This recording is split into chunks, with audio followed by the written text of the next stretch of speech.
લીખાળા ગામની અંદર એવા એક પ્રગતિશીલ ખેડૂત પાસે જે આવ્યા છે, જે આપણે ખડસલી ક્લસ્ટરના એક એડવાઇઝર ખેડૂત છે. તો એની અંદર આ જે મગફળી છે, તો એની અંદર એણે કઈ રીતના ખાતર વ્યવસ્થાપન કરેલા છે કે જેની અંદર 0050 છે, 05234 છે, એ ખાતર વાપરેલા છે. તો એના રિઝલ્ટ કેવા મળે છે અને કઈ રીતે આપણે એના પાકમાં અને ઉત્પાદનમાં ફેર પડે તેની માહિતી આપણે અરવિંદભાઈ પાસેથી લેવી.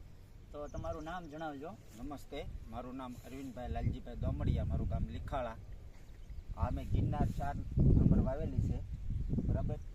એની અંદર 3 રાઉન્ડ આપણે ખાતરના આપ્યા છે, 3 રાઉન્ડ આપણે દવાના આપ્યા છે.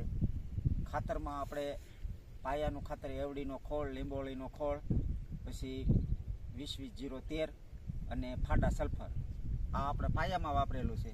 તે પછી પાછો એક ખાતરનો રાઉન્ડ આપેલો છે. અને તે પછી હવે પંપ દ્વારા આપણે 52-0-34 052-34 પછી 0-50-50 એનો છંટકાવ કર્યો છે. તમારા મતે એના લીધે આપણી મગફળીમાં શું ફાયદો થાય? મગફળીમાં ફાયદામાં તો માલની ક્વોલિટી બને, દાણો ભરાવદાર બને અને તેલની ટકાવારી વધે અને ઉત્પાદનમાં સારું રહે. એના માટે આપણે ખાતર વાપરીએ છીએ અને એનું રિઝલ્ટ સારું છે. ખેડૂત મિત્રોને ભલામણ કરું છું કે બનતી કોશિશ સુધી આવા ખાતરોના યુઝ કરજો, જેથી કરી તમારે ઉત્પાદનમાં સારું રહે.